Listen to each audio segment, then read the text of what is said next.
Hello everyone, it's Mike here. Welcome to another episode of High Heels of Bitcoin. My guest today is Justine, and to tell you the truth, she is not mean at all. So, without any further ado, let's get started!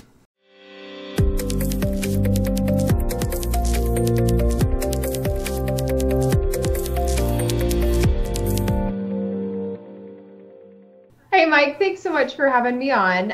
Just a little bit about me. My name's Justine, and I have been in the crypto space for a couple years now, in Bitcoin for about a year. And background about me, I'm just a normal person who has sort of developed a love for self-reliance and self-sustainability. And Bitcoin fell into that. It's sort of that piece that was missing from my otherwise pretty self-reliant life. And fell down the rabbit hole. I say that I'm the normie that fell down the rabbit hole because I'm not tech savvy at all. So my experience is probably a little different than other people's. And due to me feeling the tech was a little overwhelming, it actually took me way longer to get here than it should have. So that's actually something I'm passionate about, is helping others get into the space a little bit easier, and to remind all those who've been here for a really long time that noobs don't get it as much as you. So be patient, be welcoming, and sometimes it's good to break it down for them. So yes, that's a little bit about me. Yeah, and it's not a rocket science, so everyone can learn this thing.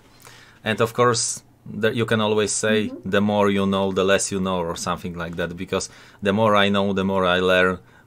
I feel sometimes more stupid than I used to 1 or 2 years ago. But my first question is, about your Twitter handle. Why mean Justine? Are you mean? Well, I guess it depends on who you ask. But no, there is a story.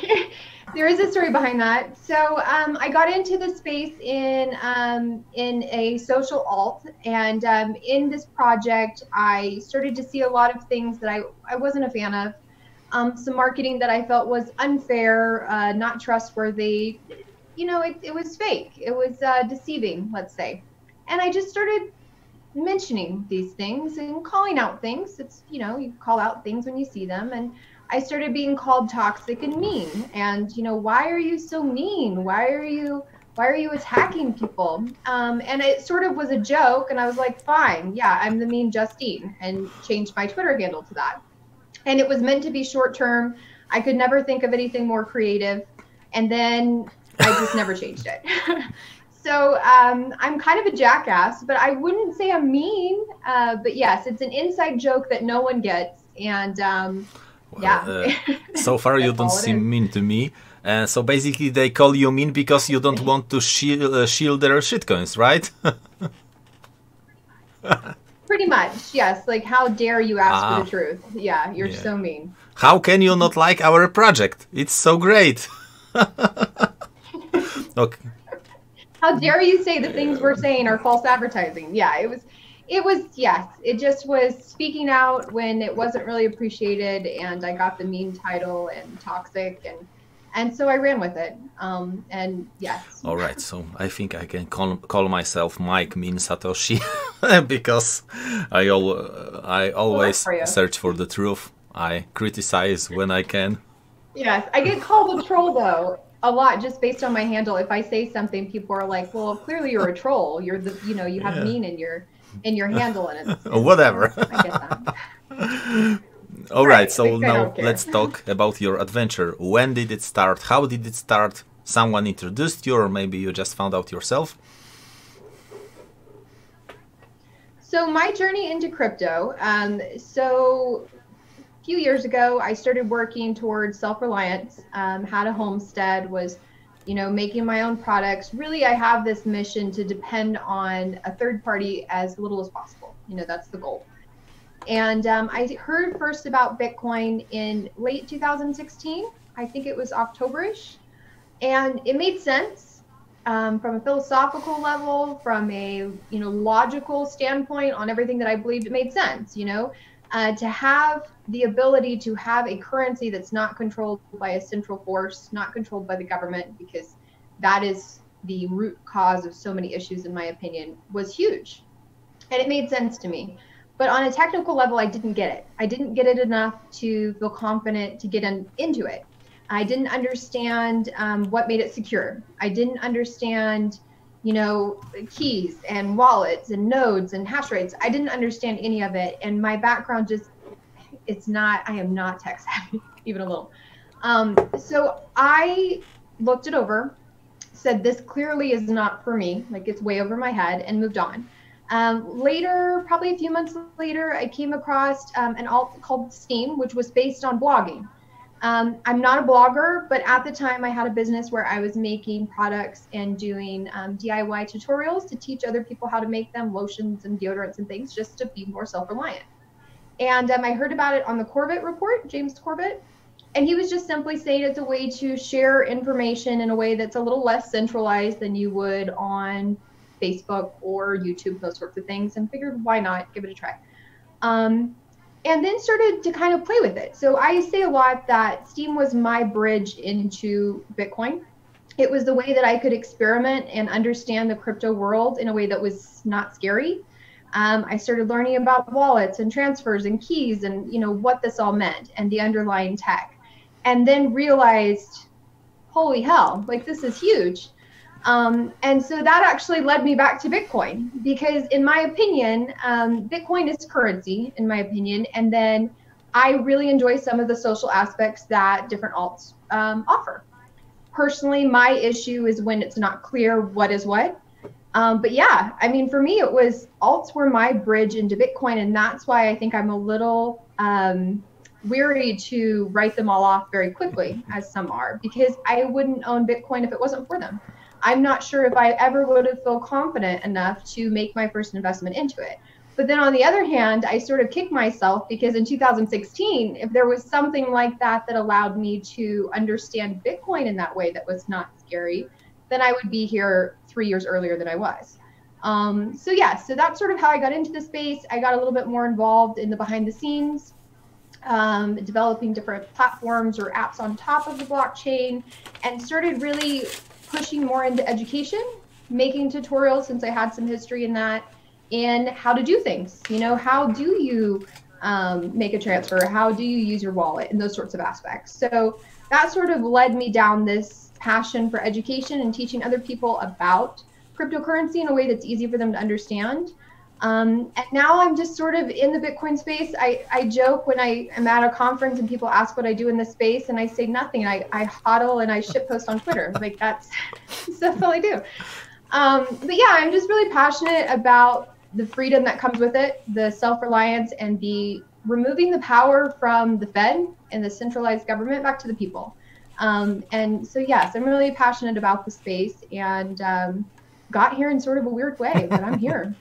All right, so I have to make some notes because there are more things coming. Right. So my first question is: you've mentioned that you are self-sustainable as much as I can. Does it mean you, for example, you grown your food or bake a bread, or maybe you make your own cars and and produce your own electricity? How far does it go? Wow. So a few years ago, I did have a homestead, and we were producing the large majority of our food, had a large 100 by 100 foot garden, I think 1,000 square foot garden. We're working towards being as self-reliant as possible. Life sort of changed, and I had a big move a few years ago, and so I'm working towards getting back to that. I don't grow as much food as I should. But I do, yeah, most products I make myself. I started a small business where I make beauty and like health products for your family, including like my own lotions and deodorants and things like that. Yeah, bread. I have a lot of random weird little things I can make. But yes, the goal is essentially to not depend on outside sources. And so I'm working back towards that. So I'm not as self-reliant as I was a few years ago. But does it go as far as like having your own cow or chicken? I have goats. Those are more for fun. But yes, I do live on a cattle ranch. So we have cattle, horses, yeah, goats, chickens, random currently. But yes, at the time it was, yes, lots of chickens and animals to kind of help you not depend on the grocery store. So yes, working towards it again, but not as many as before. I've posted a few things about my goats. They're mostly just for fun. They're like little pets, but yeah. Yeah, I bake my own bread from time to time, but I wouldn't go as much as having my own livestock. So, no. All right. Right. The next question that comes to my mind is about this current Steam Hive situation. What size do you what side do you pick, or maybe you don't choose? You have not chosen any of the size. What do you think about this entire move from Justine's son? Right. We could probably do a whole show on that. So my issue with a lot of alts in the space is the false marketing, the hype, the pump and dump. I personally stepped away from Steam maybe 6 months or so ago, because it just wasn't heading in a direction that I really believed in, and sort of focused more on Bitcoin. When some issues with Justine came back up, I actually stepped in and helped a little bit with some of those. For me personally, I think that a community should have a choice, and they shouldn't be forced into anything. And if people want to be on a centralized database like Facebook, that's fine, but they should have the choice in doing so. And I feel like that situation was not letting the community choose. A forced change from Steam to Tron, which was announced. A lot of things were announced that alluded to stakeholders no longer having any say in their stake, and pushing towards Tron. So Justine is my least favorite person in the space. To me, he's absolutely everything that's wrong with the space, and I say that often. I have some issues with the DPoS governance, and it's not something I believe in from a currency standpoint, but I think that it works for people who want to have a social aspect, and as long as they know what they're getting into, right? As long as it's clear. And for me, he does not make it clear. So in that situation, yes, I would say I'm more on the Hive community side. I think it's kind of awesome that a community came together and sort of gave Justine's son the finger and decided to go do their own thing. I'm curious to see how it works out for them. I've been watching, and I've helped a little bit with some of the communication aspects, just so that their story didn't get buried like he's done to many in the past. He's done this to people. Pop Network was one that nobody ever heard of because he buried it. And so I did help try to make sure they didn't get buried. But I wouldn't say I'm extremely involved, if that makes sense. But I think that it's a really interesting look at the DPoS structure and what needs to be improved with it, highlighting some weaknesses, but also showing the strength of a community. In my opinion, a community is everything. And with the right tools, they could do anything. And so to actually see a community come together and do something that we've never seen in the space before, a side fork, outperforming the original fork, and all of the main devs and core devs leaving for this new project, I think is pretty insane. So if I'm picking a side, yes, I'm all Hive on that one, cheering them on.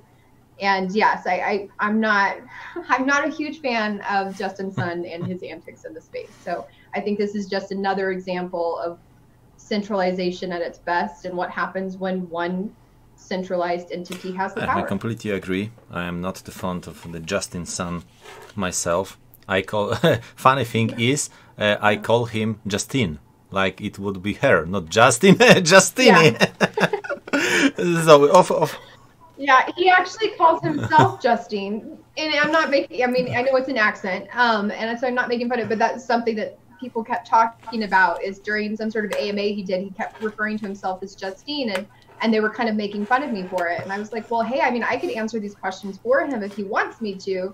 I'm just not sure they would be the correct answers in his perspective. So yes, yeah, the name similarities is somewhat comical. Yeah, I agree. All right. My next question is, what do you think about current market situation? Because some people claim we will go down to, for example, 3K for Bitcoin. Some people say that we are going to the moon. What do you think? Do you think we will go up, or maybe down, or maybe left, or maybe even right? I think a little bit of all of that. I think the markets right now are insane. I mean, none of it makes any sense. So the standard markets are going up. The traditional stock markets we're seeing increase with everything that's going on in the world, which makes absolutely no sense whatsoever. As far as crypto markets and Bitcoin, I am not one who speculates on price. I'm sort of more of a long-term thinker. I think the price will go down, it'll go up, it'll go down. Like you said, it might go sideways. For me, it's more of looking in the future. And in my opinion, we're leading to somewhere where our current financial system is falling apart in front of our eyes. And so at some point, in my opinion, Bitcoin will be our safety net.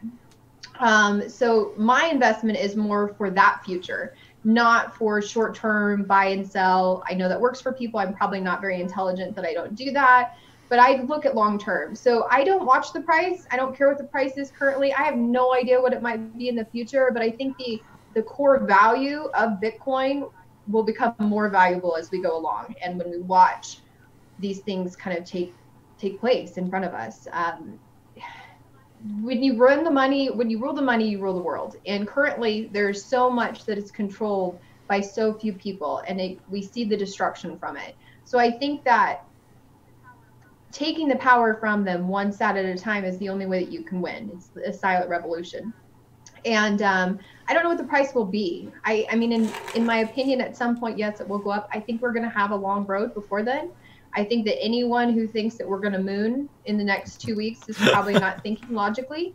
Right now, the markets, there's so much fear, right? And a lot of people are maybe not investing because they're buying food. You know, like this is something that is unheard of in many aspects. But on the other hand, you see Bitcoin stay stable when a lot of other things are falling. And I think that shows some core value in it. I think that there are some holders who are never letting go, and that gives me faith that the price will never go very low. But more than that, I see it as a fix or a resolution for the issue that we see in the financial system. So I don't know. I don't speculate much. I think it's going to be a roller coaster ride, and we all need to hold on. I always joke, pick your horse and ride it. Pick what you believe in and hold on tight, because you never know in the crypto space where you're going. But long term, I feel like the value's there, and we're going to see it go on. Yeah, I think it's the healthy reasoning, because you don't have to check the price every 10 seconds. And I know some people do that, and they are going crazy, especially when they are playing on the futures market or leveraged futures, because it can ruin your budget. It can margin call you. By the way, your favorite, we know Bitcoin is your favorite, but what about altcoins? Do you have any favorite altcoins? I don't invest in altcoins. I've sort of gone all Bitcoin. I own some Hive based on because I had Steam when the transfer over happened. If I had to, I mean, to me, I think it's really cool that people can earn cryptocurrency.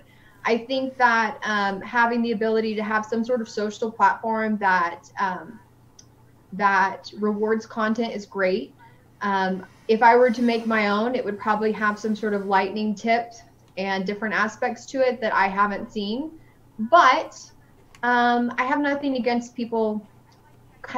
I like the idea of it, if that makes sense. So I don't invest in altcoins. I invest in Bitcoin, but Hive is the only other one that I actually hold, because I just don't see any reason to sell it. And hey, I sort of support what they're trying to do. So that's my portfolio. To be honest, that's pretty original, because most people I talk to, most people I meet, they have Bitcoin. Some people believe only in Bitcoin, but usually they have a lot of different shitcoins or altcoins, and you have only Hive and Bitcoin.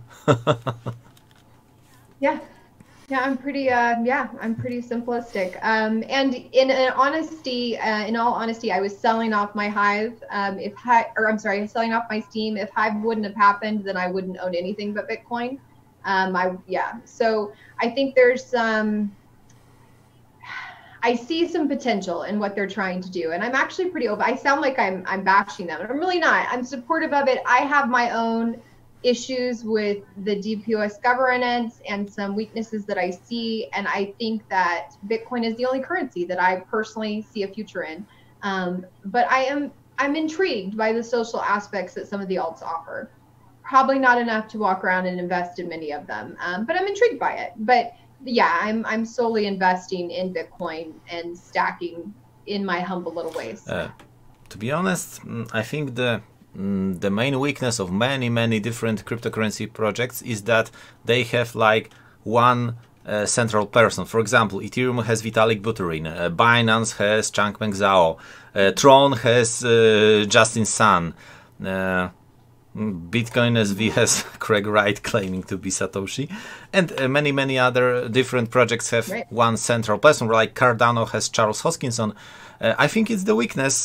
Do you agree? Because when this person fails, or this one person disappears, project loses a lot.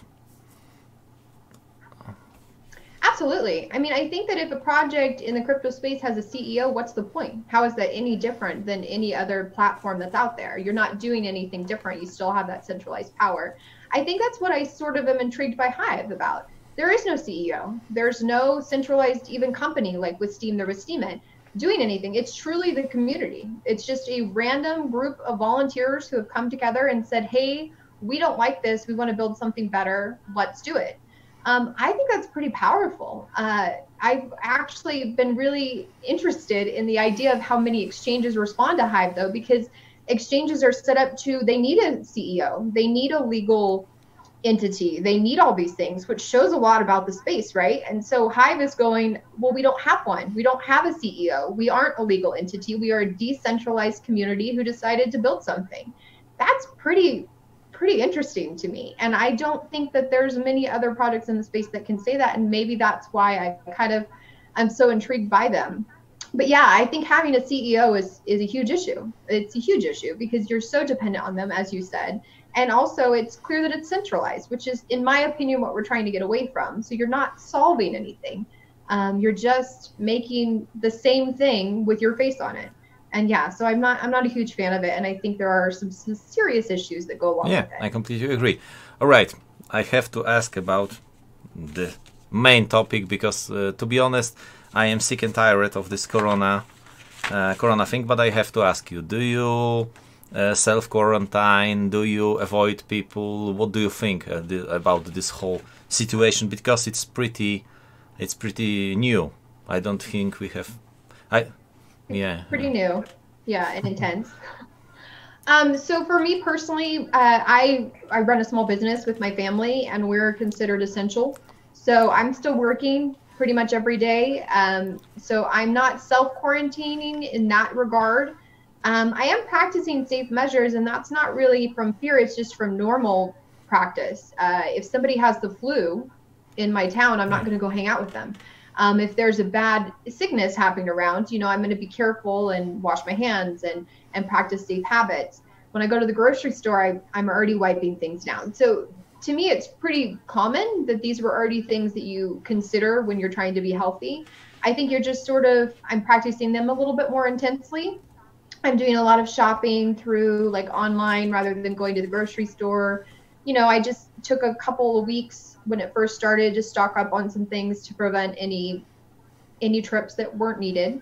So for myself, I mean, there are some things that I'm dealing with that are different, but not insanely. For me personally, it's more from a business aspect because we have a situation where we have animals, horses that people would come out and take care of, and we have to limit how much they can come out. We have to limit how much social interaction they can have with other people because there are mandates locally that say that we have to.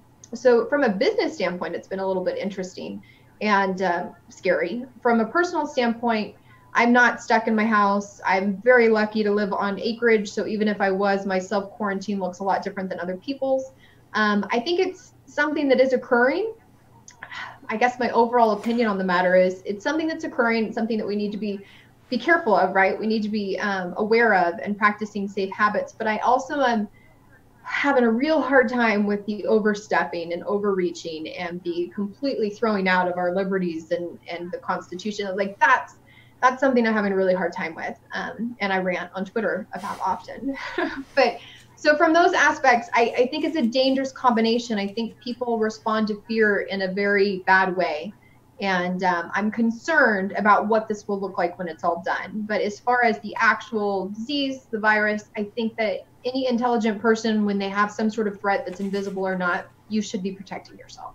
So I'm exercising those things while trying to be logical and level-headed, and not go overboard, and not allow fear to sort of let me give up my liberties, because at that point you can never get them back. I think it was, I don't remember if it was Abe Lincoln or maybe Benjamin Franklin said something like, the nation that gives up their freedom for their safety is lost, or something like that. I don't remember, something like about and safety and freedom. Yeah. So the freedom is the most important thing. But you have said very, very important thing, that you have to wash your hands, you have to take care of yourself and be safe every day. It's not like the funny or maybe the stupid thing is that only now when we have this pandemics, people now remember that you have to wash your hands when you leave toilet, where you go back to home. So it's crazy. It's crazy. It's gotten really overboard, in my opinion. And I don't want to be one of those people who says, there's not a real threat. I have no idea. My concern is that I can't find the correct information, or not correct, but I can't find valid numbers. I don't know what's happening. I have no idea. The information that we're getting is so limited. But yes, from a logical standpoint, if there is something going around your town, you should be practicing these safe habits, and it's something that we should be doing all the time. Yeah, I mean, I think that there's a balance. You can protect your liberties. You can be sure not to let fear rule you, and don't be an idiot. I mean, if there's a threat, you need to protect yourself, and sometimes that means from a health standpoint. So yeah, there needs to be a balance, and I'm trying to walk that balance. Yeah, I think to try to find, it's very, very important to find the right information and correct information. There are a lot of fake news. There are people, I think it was my friend from Madrid, Spain, sent me some video, and he told me, look, it's the store in Spain, they are stealing everything, and I check this out, and I tell him, since when there are German writings on the Spanish shop? What are you trying? It's not the real video, it's fake video. Don't try to fool me, and things like that. And if you want to check the information, my pal told me one thing. There is this passenger ferry called Diamond Princess. There were sick people, and checks those stats because they were closed. There were sick people on board, and checking those statistics really opens the eyes, because they were close, they were interacting with each other, so there were sick people, they were eating together, because they couldn't lock everyone down. And to be honest, the mortality rate is not that bad as they show us. So yeah, it's a good example. It's for me, it's perfect example. Okay, let's leave this corona crap behind us. All right. One more. Next question is about meetings, about conferences. I forgot to ask you. You live on the West Coast, right? Is it California or? Yeah, I'm in California, Central California, up the mountains. I'm a few hours outside of LA. So one additional question about it, because media in my country shows that California collapses, that there are millions of people on the streets, and is it really that bad? Well, the homeless issue pre-COVID was really bad. I'm not in a major city, but even where like the biggest town near me was seeing a lot of increase in homeless people. But more than that, it was offenders. It was individuals who had been released from prison who were either medically not sound and weren't on medication, and or had been committed some crime and had been early released due to some laws that were passed. And we saw a huge increase in crime in my little town. Downtown was a place you didn't go anymore, because businesses were being broken into constantly, tons of vandalism. Even my personal business was vandalized by homeless individuals multiple times. So it's a real issue. I'm not sure why, as far as what exactly is happening. There's been a lot of stories about individuals being bussed up from LA or down from San Francisco to our town. But yeah, I mean, the homeless situation is a huge ordeal in California. As far as collapsing, I mean, California has a lot of things that they grow and sell, right? The farming industry, they produce quite a lot of things from here. So the issue truly is our roads are horrid. You know, our taxes are high, our roads are horrid, our public services are horrible. Who knows where all the money's going? Is it fully collapsing? I don't know. I wouldn't call it successful. And it's not honestly a place that I would recommend people moving. My family's here. So, I mean, California has its issues for sure. As far as the current situation with the COVID issue, a lot of the towns are struggling. Mine personally is not extremely severe. I've kind of been reporting on this. We've had 3 deaths, 6,000 positive cases. About 15 of those had to be hospitalized, and that's of a population of 900,000. So I don't think it's hit our area very hard, but we're kind of rural. So our population density is like 89. So yes, I mean, California has a ton of issues though. It is. Is it like the National Guard patrolling the streets, or maybe even the military? But because some media claim that California is on full lockdown, people cannot leave their homes, there are soldiers everywhere, so it's not that bad. Where I am, so it's hard for me because I'm not in LA or San Francisco. I know they have a little bit more of a lockdown than we do. So currently my situation is we have orders in place that tell us that you should be social distancing. If you go into a grocery store, you have to wear a mask. If you're not an essential business owner, you need to shut down. If you're not an essential business worker, you need to stay home. Restaurants, you can't go in and eat, but you can do drive-through or pickup. People are still out and about. I would say traffic is limited, but people are out riding their bikes. People are out doing things. So it's not intense here. I haven't seen, there's no military.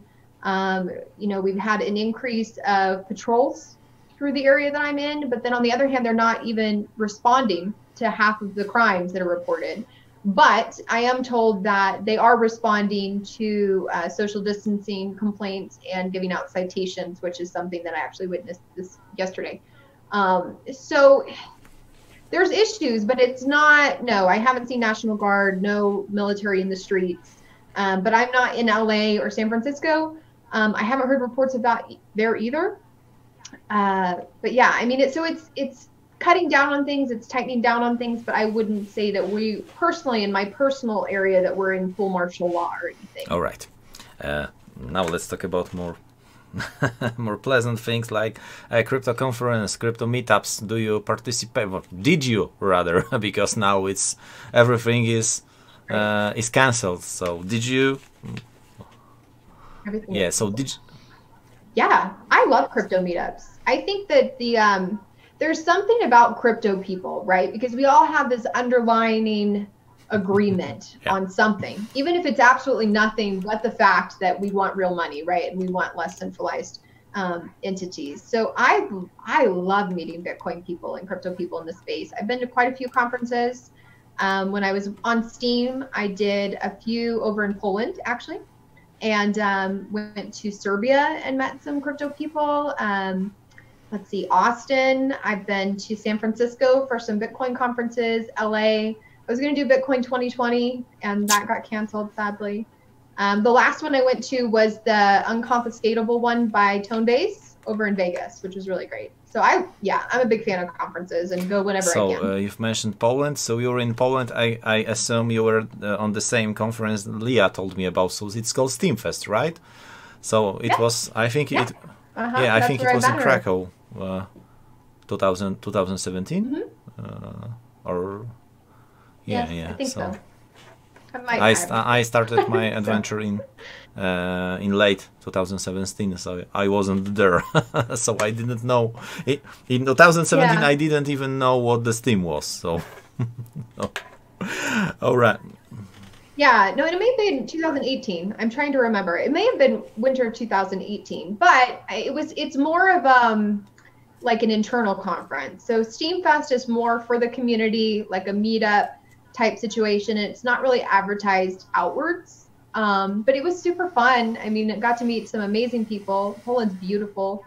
And then, yeah, hopped over to Serbia and spent a week in Belgrade to meet some other individuals from Steam. So I love crypto people. So yeah, I completely agree. I run my own local crypto meetup in my city, and it's great. It's great. I think the community is both the best and the worst thing in this space, because you have some great people in this space, and you have complete morons. It's true. It's true. Yeah, community is great. I think community is what makes it. But just like everywhere else, you're gonna have a few bad apples. Yeah, but you know what? I have never met some jerks in person. They are always behind their computer screens. They are always behind their keyboards. I call them keyboard warriors, and they criticize me. They talk crap about me, but never in front of me. Always via the internet. People are much braver behind their screen. Yeah. All right. Crypto Twitter, because you've told me that you mostly tweet on Twitter, right?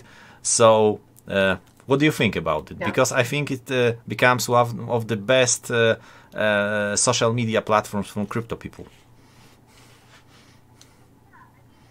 Yeah, I mean, I have a lot of fun on Twitter. For me, I know a lot of people see it as sort of a business, if that makes sense. You know, they're marketing themselves, they're making content. I just want to have fun. So for me, it's just a quick, fun experience. I enjoy the community.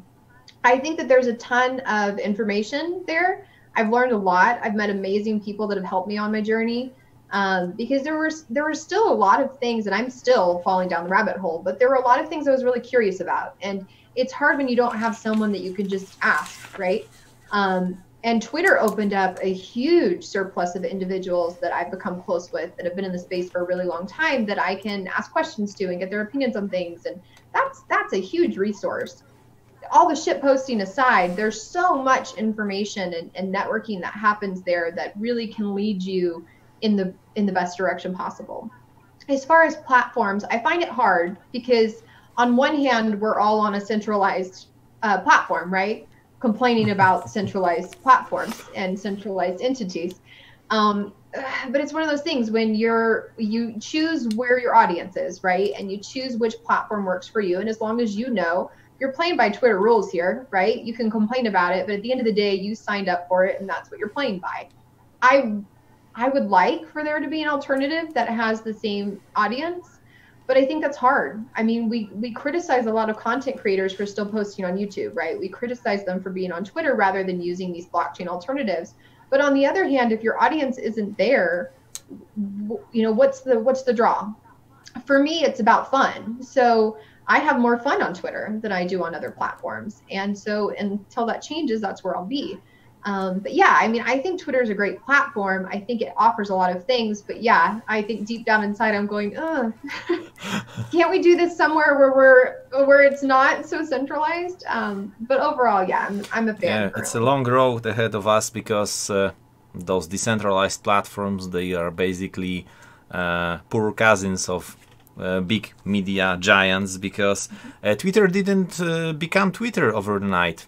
So it took a lot of time, and now all those decentralized platforms need a lot of time. So they need people. They need people. If people won't use them, they will never become mainstream. So yeah, we need a lot of time. Okay, my next question is ladies that you can recommend for my show, because I always try to find more ladies. I think this is my 27th interview, but I always try to find more. Can you recommend anyone? There are. So I was trying to think of all the ladies that you've had on, because did you have Lady A on? Yeah, Lady Anarchy? Yes. Or no? Yeah, of course. You did have her on. Yeah, so she would be someone I would totally recommend, but I thought you had her on. There is a girl who's named Ellie. I'm a big fan of her. She's super smart and in the finance world. Ellie Frost, and I never can remember her Twitter handle. It's something like Block Fish, I think is I her like name. her already. Um, yeah, she's great. So I would recommend her. So I'll send you her actual handle. Gosh, Yeah. Leah, you've had. There's people who I'm a huge fan of who, like Caitlin Long would be my. I mean, she's amazing, right, in this space. So there's a lot of people who may not be available to Yeah. us. But yeah, I think EDA. You had Katie. You had. I'm trying to think of who else you haven't had. Have you had MIR? No, no, no, no, no. I'll have a list for you. I'm going to Yeah. send you a list because I'm trying to think of all their Twitter handles and that's not working for me. So yeah, I will send you a list because there's so many really cool women in this space that I enjoy immensely. So yes, I will work on those. Caitlin Long is great, but I think she's too far above me. Yeah, no, she's like, yeah, I was like, that would Yeah. be my dream, right? To watch her on here, but I can't even imagine her responding. But then to this again, for me, so my first interview in English, because I started in Polish, and then Leah was my first interview, and now she's a Super Bowl superstar. Did you see her commercial? Yes, that I love Leah. She cracks me up because I had heard about this commercial, right? And she had talked about how they did it, and it was so exciting. That's so cool that that happened. And then it came on during the Super Bowl, and she was like, I had no idea. Like, I had no clue it was going to come on during the Super Bowl. So that was super fun. Yeah, super crazy to watch, sitting there with my family, and I'm like, oh, I know that girl. So that, yeah, really amazing for her. She's a hard worker and the sweetest person I've ever met. So yeah, I'm also a big fan of Leah. Also, I am big fan of Loriana. I don't know if you know her. So she's super funny. Of course, I really like all the ladies. I can recommend one more episode of High Heels for Bitcoin for you. There were 3 ladies and me. There was Leah. There was Nicole, Nerdy Girl 007, and there was Amina Moutala. She traveled. She traveled to Europe just before the pandemic. She had to go back. We were going to meet each other in Europe, but she had to go back to the United States. So yeah. That sounds like a fun one though. I'll have to look at that one. Yeah, I didn't see that. That would, I'm sure, a fun episode. Yeah, that was very fun. It was not like all those questions I prepared. It was just plain talking, many different topics, over an hour, I think, maybe even hour 30. All right. Last of the questions I have for you. So about your hobbies. I am pretty sure you have hobbies, things you like to do. Let's leave crypto behind us. Yeah, I'm a fan of I have the enjoyment of figuring things out and figuring out how to learn to do things. And so I've taught myself a lot of random little things. One of those things is to make products, right? To replace the things I was buying from the store. So that's actually one of my hobbies, is sort of tearing apart products, figuring out what's in them, how to replace them with more natural alternatives, and developing recipes for that. So that's something I do. I really enjoy photography. I started teaching myself photography a couple years ago, and that's something that is a big outlet for me, a creative outlet, and really enjoy. I love cooking. I love gardening. I love hiking, doing outdoors things. So yeah, lots of hobbies. I just like being outside. So anything I can do out in the wilderness and in nature is pretty much right up my alley. But photography is probably one of my favorite hobbies. I really enjoy it and should probably be doing it more. All right. Can we check your creations somewhere? For example, your photos. I am horrible at sharing things. I blogged a little bit on Steam and Hive. So I have on Hive, it would be Justine H. And if you look back a little bit further, you'll see some photography and different stuff and some DIY stuff. And I shared all of my recipes there. I am working on sharing more. I would like to do more blogging, maybe on Medium and different aspects like that. Hive. It's been so busy the last 6 months. So no, I don't share much. Yeah, I have an Instagram account that I do share photography when I think about it. That is Cast for Your Heart on Instagram. But yeah, I'm a total amateur. I just enjoy it. I just have fun with it, and I taught myself. So it's like just play with the knobs until it looks right and capture the moment and learn. Yeah, we will link it down below in the video description so people will check it out. All right, my last question for today is: do you have any plans for your future? Do you have like any plans, dreams you would like to see come through? Are we talking crypto or non-crypto? Both. Both. Okay. Well, currently, I'm actually working on building my own house, which is quite a project. I think I moved a few years ago. I think I have seen a picture of this some construction. Yeah. Yes, some structure of some sort. So that's actually one of the biggest plans I'm working on. I moved back to where my family is and bought a piece of their land, and I'm building a small house on it. So I'm hoping to get that finished in the next few months. We're doing all the work ourselves, so that's been pretty interesting. Once that's done, I feel like there will be many things that open back up. I'd like to start back my business making and selling products that are kind of natural alternatives to things you'd find in the store. Plans, just constantly working towards relying on the outside world less is sort of my go-to plan. Improving in photography, finding those outlets that I enjoy. For crypto, I would like to find my space in the crypto space. I have a passion for education, and at some point when I have time, I'd like to try to make some sort of tutorials or something to kind of what I wish I would have had when I first looked at it to help others. I'm not sure how to go about that. I think there's so much amazing information in this space, and I'm still absorbing it and I'm still learning myself. But somewhere in the future, I would like to be sort of helping others in the Bitcoin space to start and not overlook it and not be intimidated like I was. So that's sort of my main goal in the space. Currently, I'm just learning, absorbing, and stacking, and trying to kind of prepare for the future in that aspect. I don't know if that fully answers your question, but that's what I've got. Perfectly fine. All right, I'm keeping my fingers crossed. So good luck with that. And basically, that's all. Thank you so much for your time. It's been really great talking to you. Well, thank you so much for having me. I've had a lot of fun. It was really funny, so I hope we will talk someday in the future.